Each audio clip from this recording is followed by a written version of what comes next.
Get ready, babes, in this episode for the spicy money mama Brooklynite and amazing woman of faith, Angelica Prather. Not only does she keep me in check spiritually and financially, she's a fabulous, beautiful woman who tells it like it is. The truth hurts, but so does wasting time. This episode is for you if you've had some serious life changes and setbacks and still want to overcome. Listen in as Angelica shares her story and what she does for the beauty and barber industry.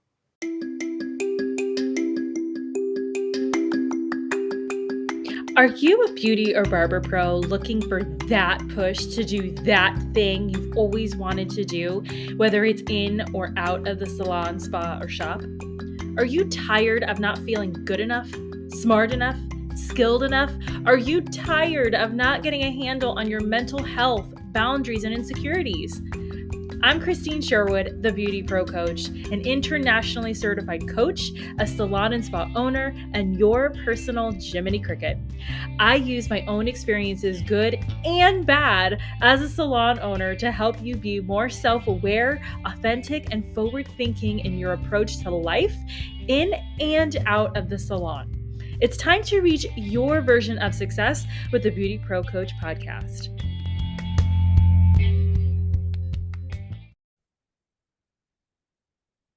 Hello, this is Christine, the Beauty Pro Coach, and your host of the Beauty Pro podcast.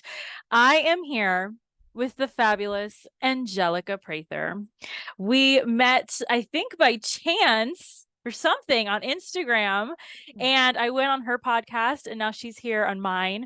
And so, Angelica, please introduce yourself to everybody, please. Well, hello, everybody. I am Angelica Prather. I am your go-to income strategist and pricing specialist. And my main mission is to empower the everyday entrepreneur, B2B business owners, and service providers to literally price precisely, build their brands in an authority way that just helps them to profit strategically in their business. Because ultimately, that's the goal, right? And so I do it through a series of ways. I work one on one with my husband, my wonderful business partner. We have the Prathers Consulting Agency, and we have Charge Your Worth Academy Authority Builders membership. So I get to serve people in a very intimate way. So I love it. Yeah. Yeah. Yeah, dealing with people's money. Like you can't get any more intimate than that. That part, right? When you get into the finances, the numbers have a way of telling you what's really going on, right? So Mhm. people could dress it up and make it look pretty, but once you peel back those layers, you can see what's really going on. And it's nothing to be ashamed about, but I heard this quote a while ago, and it says, revenue is for your ego, and Mm. your profits is really for your family, right? And so that's kind of what you really want to focus on, right? What type of legacy, or what is it that you need the money for? Mhm. But not so much that your money is important, but it's more about the impact that you're going to make with the money, right? What are you going to do with the money? I like that. So, yeah. So how did you get started with being a money mama? Well, I gotta take it back, but I won't be long-winded, okay? Okay. So, to be truthfully honest, I lost my parents at a very young Mm. age, and watching life be like stripped from under you. My mom left three kids, no life insurance. My Mhm. mom was only 31. Mm. Um, I'm 37, so you can Mhm. understand. I have two children as well, one bonus son. So that really made me pay attention to finances just because of the lack of thereof, right? And just seeing how life was so different, like quickly, because somebody is missing from the picture and not having your stuff in order, like just call it what it is. Mhm. And not that my mom knew that she was going to pass away, but it was a 2 week process and she was gone, right? And so here are Mhm. three children. So I always started to pay attention to money. And then I grew up kind of around entrepreneurship. My great grandmother owned a school. My godparents owned a boutique Christian store that sold Bibles and choir robes and stuff like that. So anyway, I've always been paying attention to finances and money, and I knew that money was the way that to create new opportunities for yourself. And I grew up in Brooklyn, New York, Mm. so I'm a straight New Yorker. And then as I gotten older, I became a hairstylist. And I remember my first boss ever, who I'm still really cool with, she asked me what business was I in. And I was like, I'm in the hair industry. And she was like, no, you're in the people business. And you want to look at quality clients over quantity. Mm, And she did that in so many different ways. She taught business very differently than just doing hair.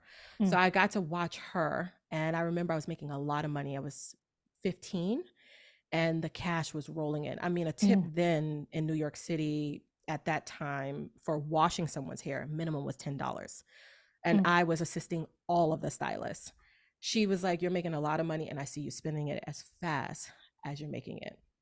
And so she started me on the track of paying attention, telling my money what to do. And that's really how I got started. And then I just went down this rabbit hole of just understanding finances. So I was the stylist that's like, if I charge someone, let's just throw out a random number, maybe Mhm. uh $200 for their cut and color. I never told myself I made $200. I was like, okay, God gets this, and then this is how Mhm. much I have left. So I always gave Mhm. myself less, and then I just divided my money. And that habit became what I now teach. And it's really from Oh, biblical principles. I love that so much. Oh my gosh. Okay.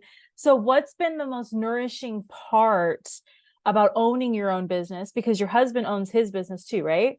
Well, we merged everything together, so it's no longer his and hers. It's Oh, ours, right? So that's the Prather consultancy.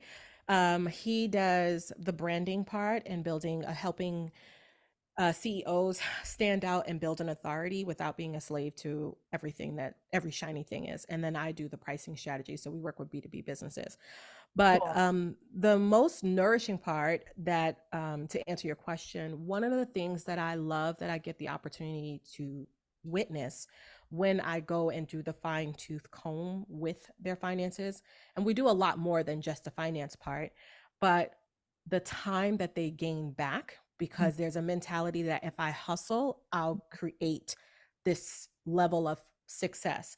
But Mm-hmm. hustling only leaves you broke and burned out, right? And I am a firm believer, and I am a believer, and I just was like, the secret sauce is in the word of God, Mm. right? And so when I peel back those layers and show them how they can work less, and they're like, wow, I have time to spend with my husband. I have time to, do the things that I truly desire, whether serve in church or uh, take care of themselves in a different way. And they're like, but my money, like I'm not working as hard. Like it's just such a contrary thought process that Yeah. success or making a certain amount of money, you don't have to hustle to get there.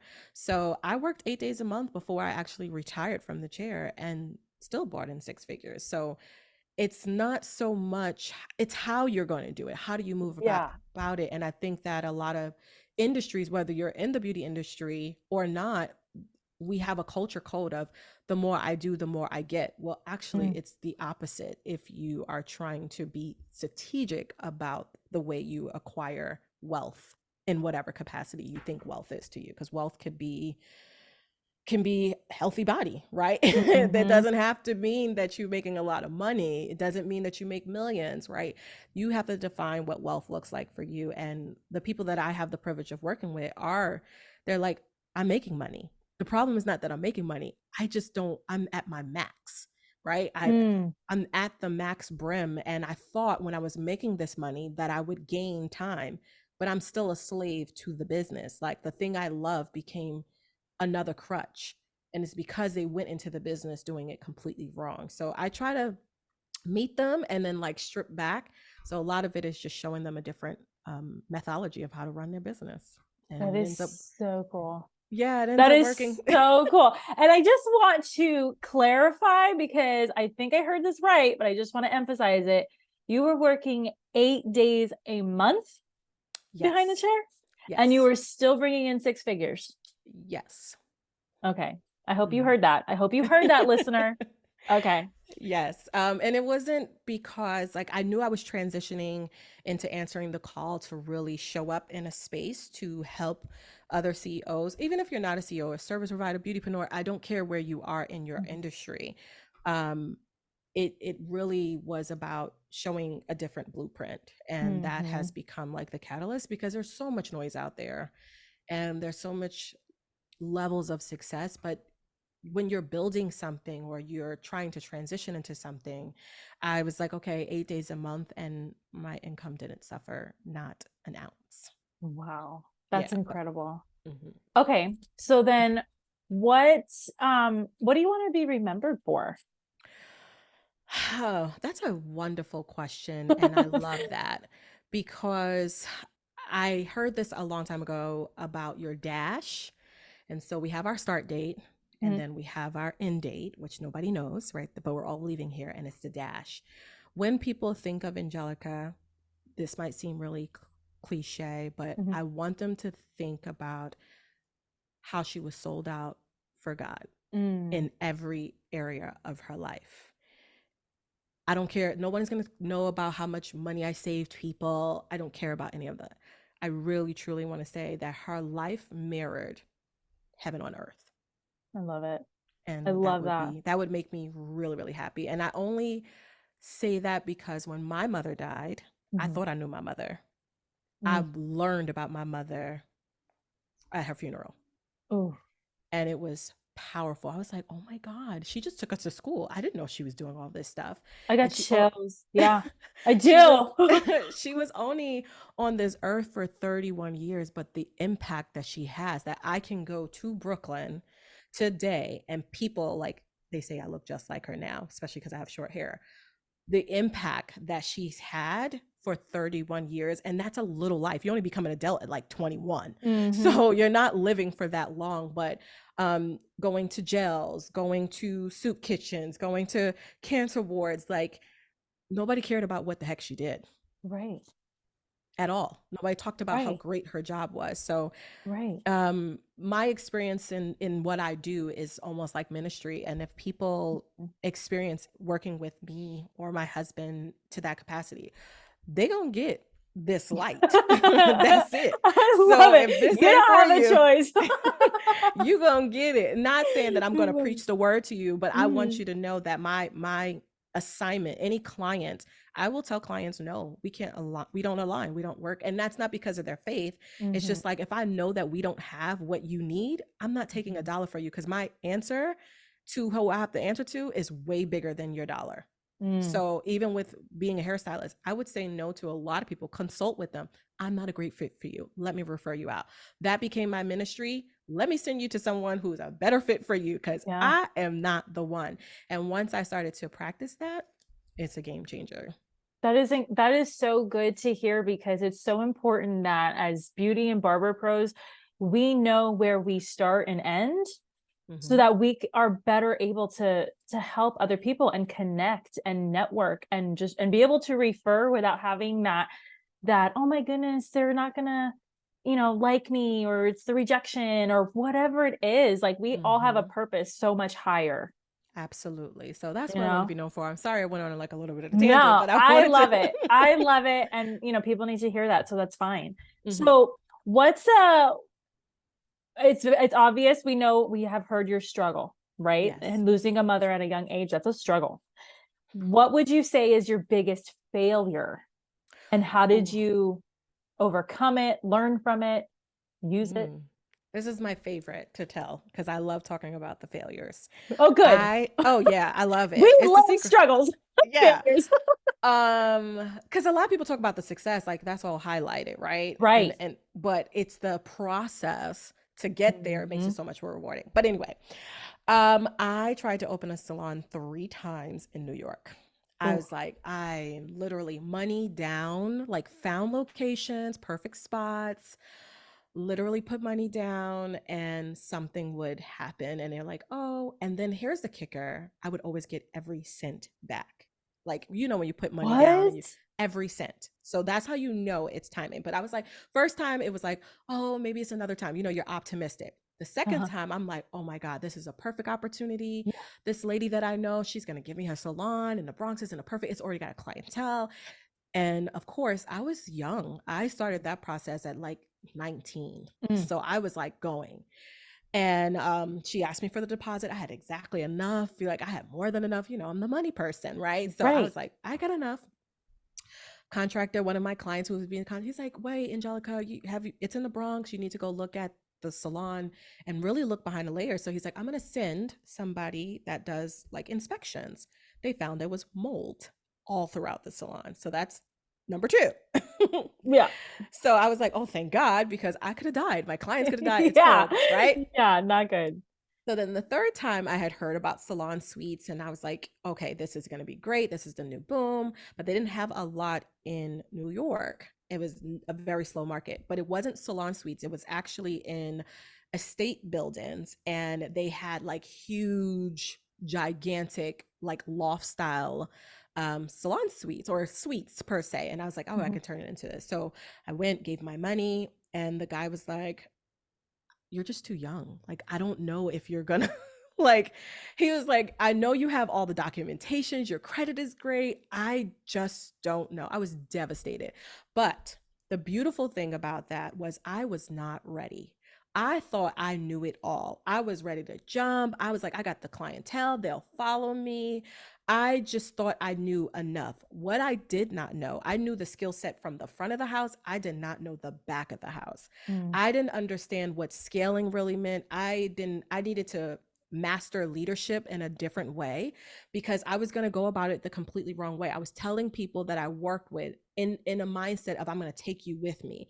That doesn't align with anything that I believe in, right? So that was Mhm. like shady, like playing the shady game. Mhm. I did not understand what it really meant to run a business. So here's the kicker. So that was three gut punches. And I just was like, God, if you don't want me to have a salon, maybe it's not my will. I just need to stay a commission stylist.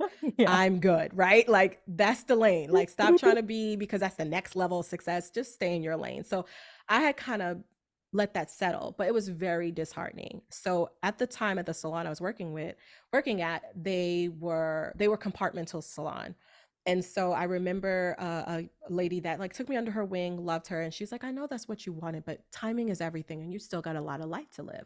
They had given me a promotion to learn the backside of the house. I had never seen a multi-million-dollar salon operate like a machine.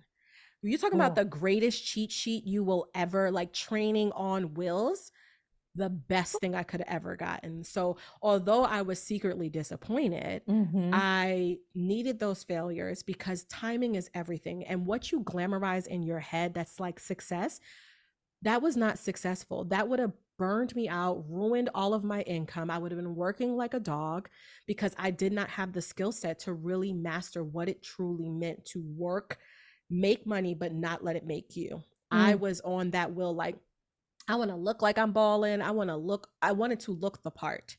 But remember I did my taxes that year and I had made the most I had ever made, which was $247,000 as a commission stylist. And on top of like doing my own side gigs too. But that's still a Mhm. lot of money for someone who's Mhm. like 22 years Yeah. old, right? Yeah. But yeah, I told you I was the money girl, right? Right. Right. Guess how much I had in my bank account? Oh no. You had none? Nothing? $47 in my savings account. $47. That's in my savings account. Now I have money in my checking, but that's how much you made, right? So remember I said earlier about revenues for your Yeah. ego and your Yeah. profits is really for you. If you made that amount of money that I had made as a commission stylist, why do you have $47 in your account? Mhm. Something Mhm. doesn't add up. So those Right. combining of failures Mhm. really was, at the time I was like crying. I got Yeah. fired from I got fired from my accountant. He was like, so it was like a compound Oh. of fail, like it was like years of it. Yeah. And I thought it was like maybe I just need to like I don't know. It was really hard to see that. And then I was devastated because I was like, that's the most I had made as a commissioned stylist and all of the work running up and down New York City from the Bronx to Manhattan to Long Island, just all over the place. And that's what I had to show for it. Mm. And that I don't know how anybody can feel, but Yeah. it brought back up once again your parent dying, Yeah. and you're at this place of, oh my God, you finally have a career and you squander it away. Like, Mm, what did you drink? What did you do when you have nothing to show for it and you put that much effort and then now you have nothing to show for it? That was the pivotal shift for me, but it was the failure I needed because I did not really respect the money I was making and respect the time that I was putting. You know, when you're young, you just move in and you're not paying attention, but that mhm, was the hardest thing because then I was missing out on things that I truly wanted to do because mhm. I didn't put things in place when I made all this money. And that I witnessed that so much with so many beautypreneurs that they make a lot of money, but then they don't have anything to show for it. So what do And you they tell them? What do you tell them when they come to you bawling and just like losing their minds and they're just like, "Look at this." Like what's like the one advice that you give them? So the one advice is I'm a little bit harsh, Love it. right? Truth So hurts. Let's get yeah, to it. I don't coddle. Mhm. Okay, so now that we cried and we're at our wits, tell me what the solution is. Because a lot of people are looking for someone to give them solution. I can give you Mhm. the strategy, but if it kicks you in the gut and it hurts you that bad, what could we have done differently? Tell me who you're going to become Mm, to get the difference. mm, Because if you're not even going to become it, I don't want to work with you. mhm, Like I literally tell them that. What is it that you desire? What could we have done differently? And take accountability for what you contributed. Because mhm, it's either the lack of knowledge or you just trying to keep up with the Joneses. Like tell yourself the truth. Okay, we cried. We get it. Now what? mhm. Love And it. that's the advice that I always, you know, it's not really advice, but we have to lead ourselves. You can't always this world is like a drug. Yeah. Oh, who's going to give me the right answer? They got the right answer. No, you have to meet yourself in the mirror and say, what can I do? What can I do differently? So once I had that harsh reality, got fired. He was like, I'm not doing your books because I had you on a wealth strategy plan. And he asked me a pivotal question. Do you want to be rich or wealthy? And what's the difference? And I gave him some bogus answer. And he's like, I'm going to show you how to build wealth if you follow my plan. If you don't follow my plan, guess what? I'm going to fire you. So he was very frank with me, but I decided that, oh, he loves me. It's Right. going to be great. So Mhm. I find that when I'm working with people, I have to be honest with them because Good. they're not being honest with themselves in the Right. first place. That's why you're in this Exactly. problem you're in. So Exactly. if you want someone to coach you and consult with you about your business, I have to give you the raw truth. And if you don't like it, I'm not your girl. And I'm cool with that. Right. Okay. So when you get these in these situations, I'm sure people get upset. I'm sure people, say stuff under their breath.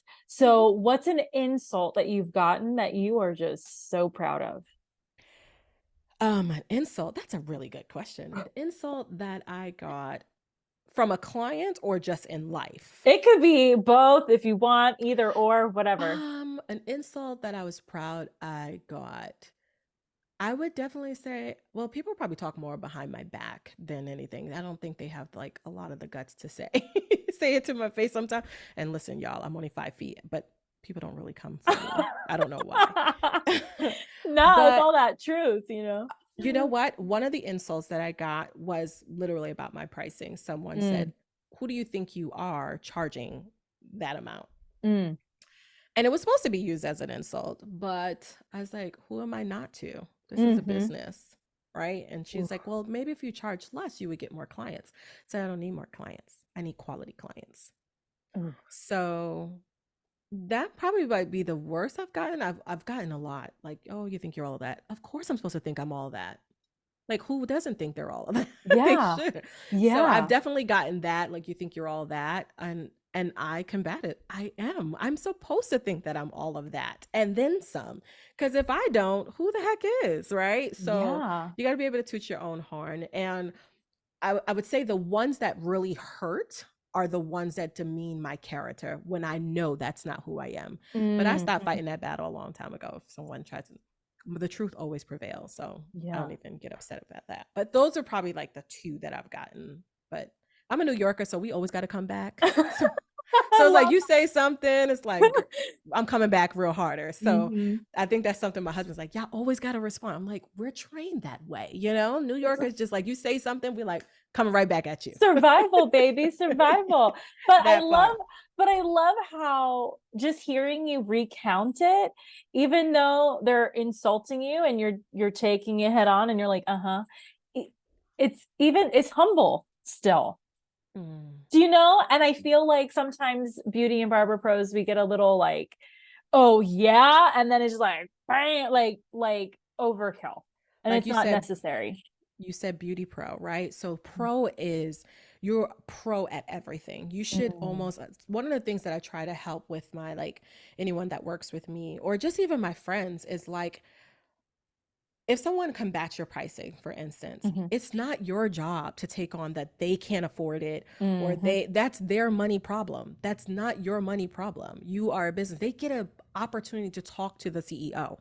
How many people can talk to Amazon, the CEO? They can't talk to him. So you just make a decision like, oh, I can't afford that. But because you are facing the CEO who's about to do your hair or, your skin, your nails, whatever it is, right? And they say, oh, that's too high in perspective to what? Too Mm. high for your pockets? So I give them this. I say this is something that I've adapted. I tell people all the time. If someone literally combats your pricing, it's easy for you to just say, I'm sorry I don't fit in your financial budget. Would you like me to refer you to someone that does fit in your financial budget? And be See, quiet. it's so simple. It's be quiet. You hear that? Be quiet. No, but Yeah. that's good. It's you don't need No all the extra words. frills. You Yeah. don't debate. You don't, there's no reason. I spoke to a previous client prior to this early this morning, Mhm. and she was telling me her celebratory, and she was like, I didn't say anything. And then she figured out how to pay this 5-figure investment. It's Mm. not for you to figure out this is the investment and that's it. Be transparent Mhm. with your pricing. And 9 times out of 10, when you practice saying that, in the beginning, it feels uncomfortable. But what you do is you take the responsibility off of you and put it back onto them. And some people just are used to negotiating, they Mm. negotiate everything in life. So their job is to push you to make you feel like they want some. Anybody listening, does anybody like to pay more? No. Raise your hand if you're like, I want to pay more. Nobody does, right? Everybody wants something, everybody wants a deal. That's just how our society is made up. Mhm. However, it is not for the beauty pro to take on the responsibility of it's a business. If the Mhm. client can't afford it, do not feel bad. That's not your emotion you're supposed to carry. And I think the problem with service providers is they forget that they provide a service instead of just serving the people with this is the facts and that's it. Mhm. Love that. Okay, what common myth do you face every day about what you do? That I'm all about money. Oh, okay. Right? That it's all about the money for me. Like that's the common myth that is like, when I tell people to charge your worth, right? I say a statement like that. It's like, you're unvaluable. You're this, you're that. It's like, listen, the average person that knows their business needs to make X amount, but will still undercharge, doesn't understand their own value of the service they provide. So Mm, it's my job for them to take their identity and place it on the outside. We're not talking about the amount of money that's a tie to your identity. Who the heck are you? mm, What do you provide? And then what does that provision add to that person's life? ROI, right? mm, If you cannot identify that I am great, I have a skill set that someone needs, the skill set provides for the person.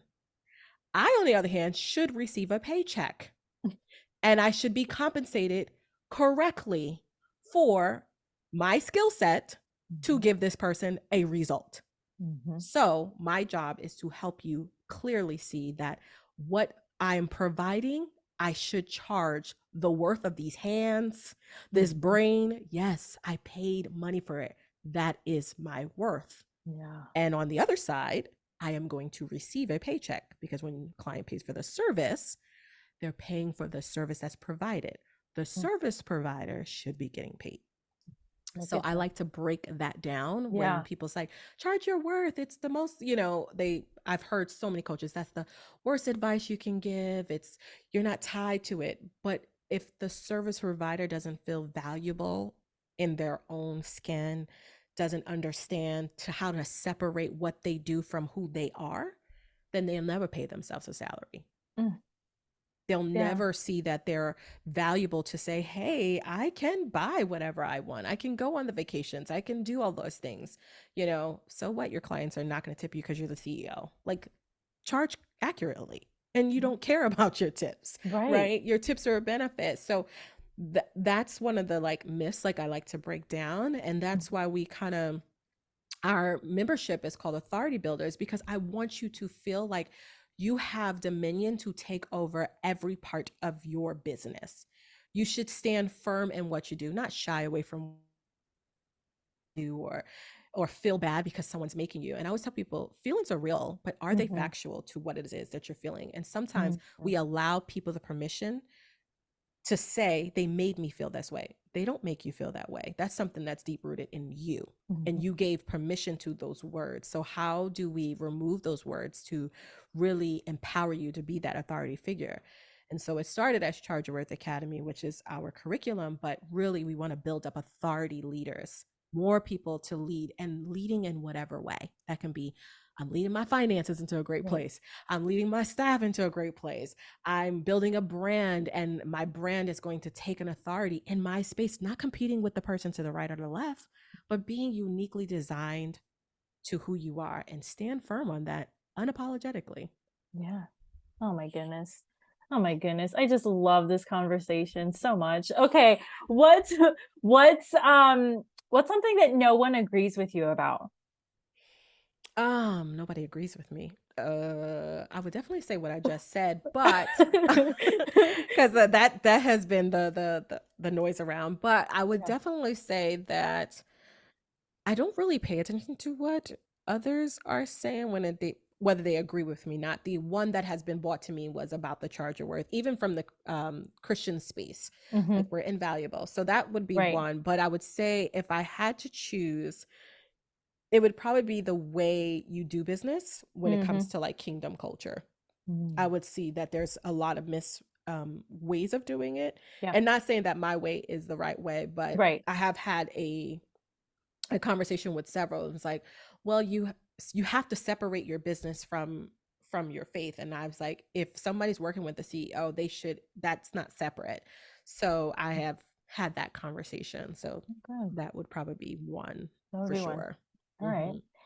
As a hairstylist and working in this industry for so long, what is a lesson that you have learned that you wish people who are not in the beauty industry, what is it that you want them to learn that they have to learn that they don't?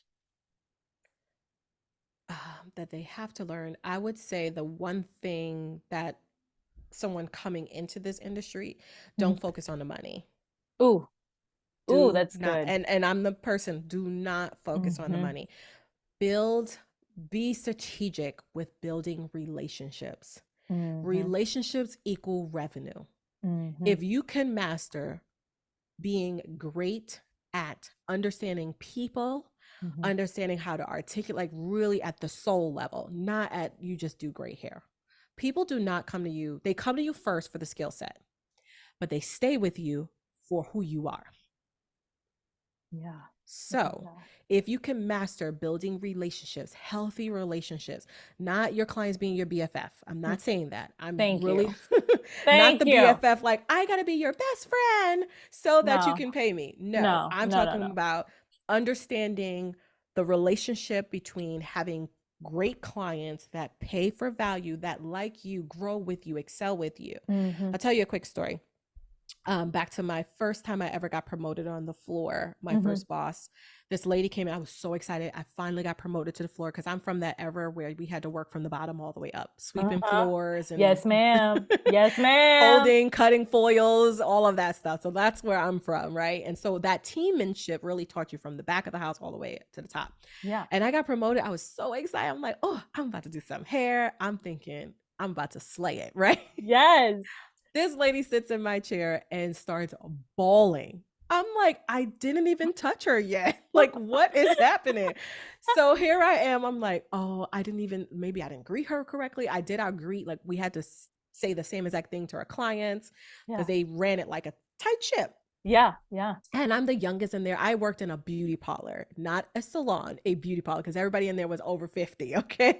Hmm. And sure enough, I go in the back. I'm like, she's crying. And I'm like, what am I supposed to do? I didn't even do anything. I tried to start a consultation with her, but I she's just said hysterical. hi. Yeah. And she just bust out crying. And she's like, I want to cut all my hair off. Mind you, this lady's hair was like down her back and was hysterical crying. I call my boss. I'm like, she's hysterical crying. What am I supposed to do? She wants to cut her hair. It's so beautiful. And so she said, do you know what business you are in? And I was like, hair. She was like, she called Right. a couple of stylists. What business are you in? She's like, so she tells the rest of the stylists, she thinks she's in the hair business. And it was like, you got it wrong, sweetie. You're in the people business. You can't relate to her. You just got promoted. You're 17, about to turn Hmm. 18. You Hmm. don't know anything about divorce. Like, what is she crying about? And it was a divorce. She's like, I'm going through divorce. I Oof. just want to cut all my hair off. Oof. I had no life experience. The closest I've been was to losing my parents and Hmm. moving a bunch of times in New York. That's it. That's as much life Right. experience I had. Right. And she's like, your job is not to be an answer for her. The job is to listen to her. And you are the expert. So you need to learn how to control the narrative and put her in a place where she's going to make the best choice and decision for her.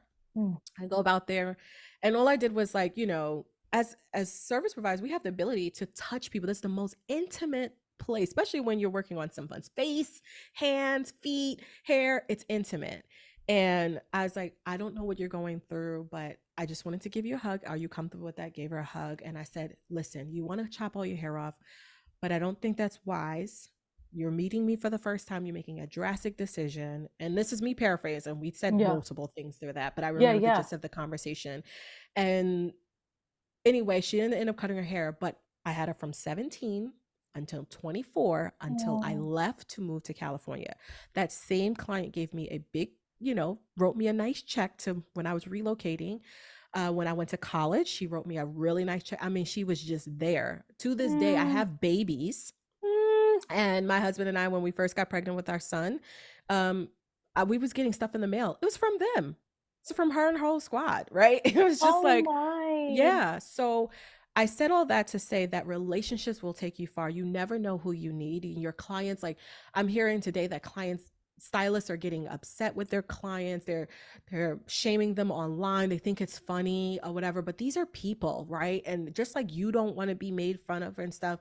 I know that it's more comical to say when a client's running late and stuff like that, but you can have boundaries. You can do all of those great things, but if you search for quality clients, they will be with you for a lifetime. Hmm. But if you're just trying to make a quick buck and like, I want to be booked and busy, I want to make coins, I want to make the money, I want to make six figures, Yep. it's okay for that to be the goal. But if that's the only thing you focus on, you forget the people who are going to be investing in the business. And people Hmm. want to grow with you. They want Hmm. to see you win, but they're not going to see you win if you're gloating all around that it's about the money for you. Oh. Ooh, that was powerful. Yeah. Yes. I see it online all the time. I hear it all the time. Well, it's just money, honey. I'm sorry. This is what is it? It's just business. Mm-mm, that's not It's business. it's not business. No, no, no, It's no, no, no. it's personal.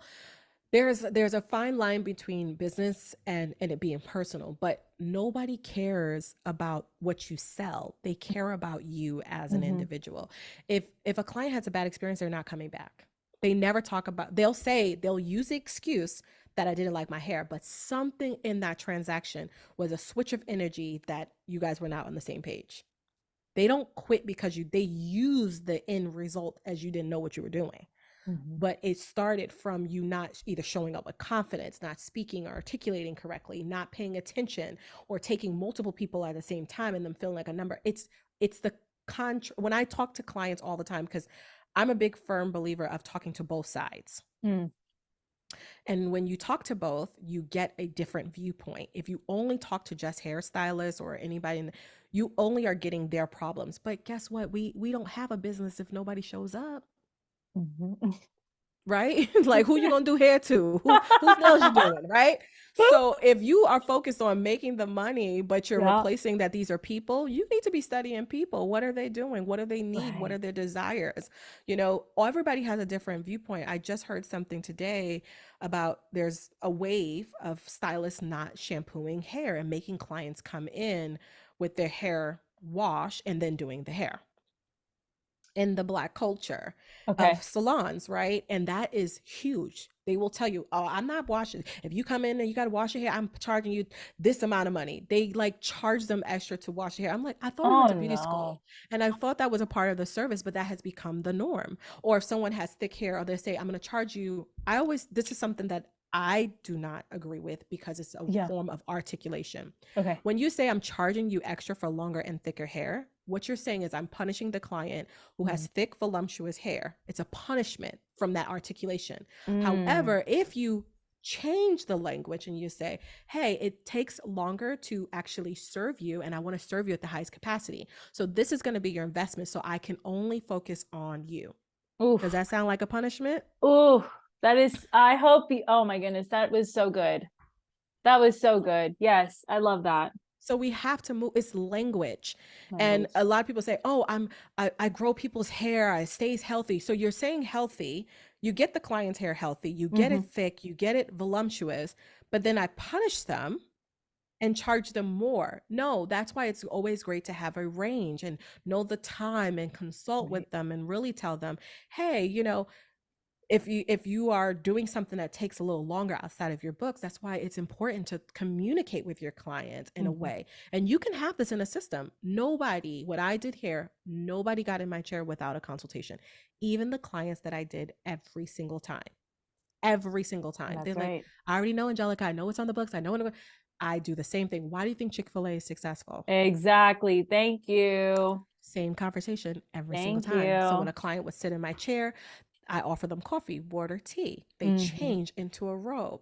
Then I go over and I say, hey, what we've booked is blank, blank, blank. This is what we're going to do. This is the investment today. Has anything changed for you? Do you want to add anything? Because you know that we book your appointments with a little bit of a buffer for 30 minutes. So let me know if you want to do anything different. How Yep. was your hair the last time? I don't care if I've been doing them for 8 years straight. Exactly. They need the Exactly. same level of customer service every single time. Consistency is the name of the game. Hmm. Studying people, even if your client deals with a death or comes in or anything, you feel their energy and you're like, is everything okay? Hmm. Taking a little bit extra, not doing a consultation behind their head. Sit next to them, look at their face, look at their eyes, don't touch them, right? Connect. Yeah, connect. Connect with them on a soulful level. Then we're asking our clients to follow us on social media, and our lifestyle and what we're it doesn't match. Mm-mm. This is a human interaction. People are spending great money, their hard earned money. Yes, you are providing a service, but beyond that service is the heart level behind who's the service provider. And if it's all about the coin, boo boo, that client is looking for somebody else very soon. Okay. Bye. Bye bye. Okay. They're like, I'm looking for the greatest exit, right? As soon as I find someone better, I'm out that door. And Yeah. so I see that to be a common theme. And um, yeah, I think that people that are in this industry we got some work to do. Stop complaining Yeah. about the clients. Get your Yes. leadership skills up, right? Get your money Hmm. skills up, get your That's finances. right. Like I always say, right now, financial literacy, if you don't have it, you're missing. Yeah. Like Yeah. you can't run a business without financial literacy. Like that's the new level of success. Yeah. Period. I agree. I agree. You just can't. Like, your lifeline of your business is the financial part of it, but the people skills, you got to learn how to lead. You got to Yeah. learn how to be authority figure. Clients want to come in, relax, get great service. They don't care about everything that's going on with you. I Mm-mm. don't care. So They what do. do you have going on right now? Because I am so happy to share you with the world. But I just hope everybody just like DMs you. So what do you Oh. have going on right now for people to be a part of? So right now we are currently enrolling for the wait list. I should say not Okay. enrolling, wait list for authority builders. Okay. And so you can just go to angelicaprather.com or you can go straight to chargeyourworthacademy.org. Mm, Um, and you can join the wait list there because if you like these firm conversations and great, we in Charge Your Worth Academy, we are a stickler for the information, mm, actual information that's going to get you to the threshold. mm. So we partner with different experts that come in there. It's not a membership like we just come to hang out and kiki on some Zoom. That No, is not it. no, Okay. no. We are about building CEOs, authority builders, getting you the real tools that you truly need. And we only have 4 areas that we truly focus on. And once you get those 4, you don't have to be a slave to your business I love at that. all. So that's what's currently going on. And I'll give you the links and all that stuff so they Yes. can come and join. And the investment is extremely affordable. Okay, It good. is 127 a month, or you can pay Honey, quarterly. honey, if you don't sign up for that, I don't Yeah. know. But yeah, Yeah. we'll have those links in the show notes for sure. Yeah. So that's what we have going on that you can connect with me. And unfortunately, I am that person that is on LinkedIn or Facebook. So I was gonna ask you. I was trying to tag you earlier on Instagram, and I'm like, no, I'm not on girlfriend Instagram. is not on here. Yeah, Instagram kicked me off, right? They don't like they kicked me off. So I'm on Facebook. So you can Okay. find me at facebook.com forward Okay. slash coach Angelica P. And then Okay. on LinkedIn, it's just Angelica Prather. And then Okay. YouTube, it's Angelica Prather. So those are my hangout spots. It's okay. I am more of a LinkedIn person. I'm just going to keep it real, y'all. I like business and I don't got time for the fluff. So if See, y'all want to do the fluffy stuff, this is all facts. Angelica is all straight up, no time to waste. I love that. I, Okay. I don't. Before we wrap up, because I know time is like of the essence here. Yes. What's a question that you wished I would have asked you that I did not? And what would you have said? Ooh, girl, you got some good ones. Thank you. This is fun. I haven't done a pod. I had took a break from podcasting, like guests, and I was like, oh, this is gonna be different for a while. Like, so anyway, Oh. a question I wish you asked me. I think that a question that what is success Mm. now that I'm out of the industry? Oh, I was going to ask you that, and I was like, no, I'm not gonna. No, because Okay, what is I it? think people need to hear what success looks like on the other side. Okay, Or maybe they're climbing. I don't know where everybody's listening and where you are in your okay, journey, but I yeah. do want to say that success Mhm. today more looks like peace. Mm, I agree.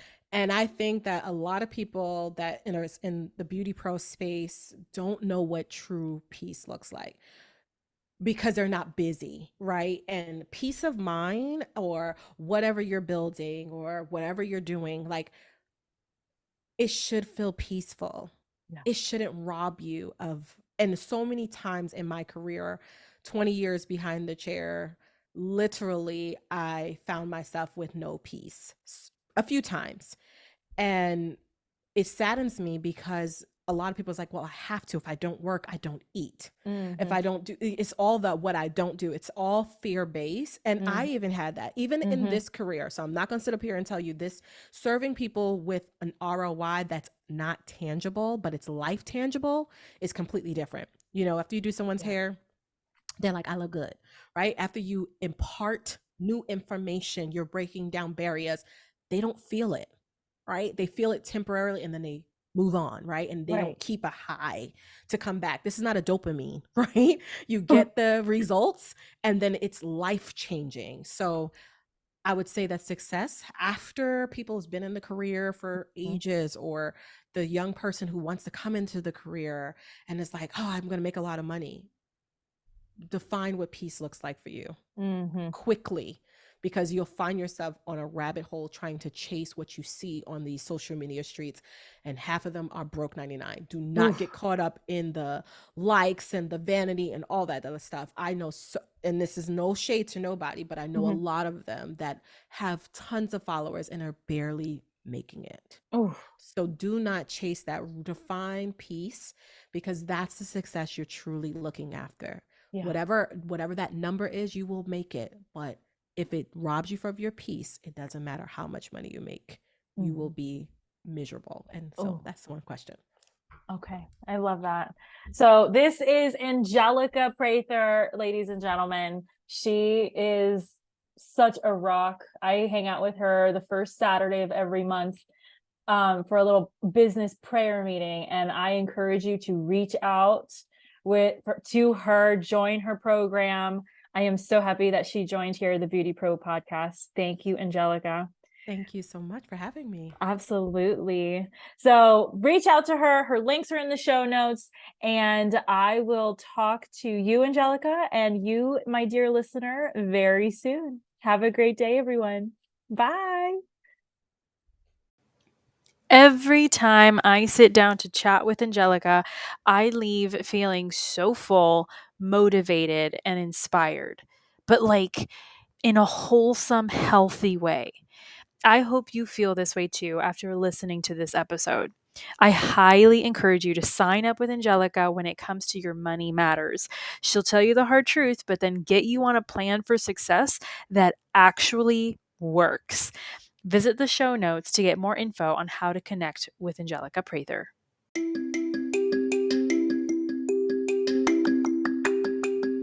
If you loved this episode, subscribe to the BeautyPro podcast on Spotify and Apple Podcasts so you never miss an episode. Don't forget to leave your reviews, stars, feedback so I can continue to bring the content you deserve and want most. Your feedback fuels this podcast. The more you give, the more you get back. You can follow me at The BeautyPro Coach on Instagram and Facebook. Want to contact me directly? Email me at befree@goldentruthcoaching.com.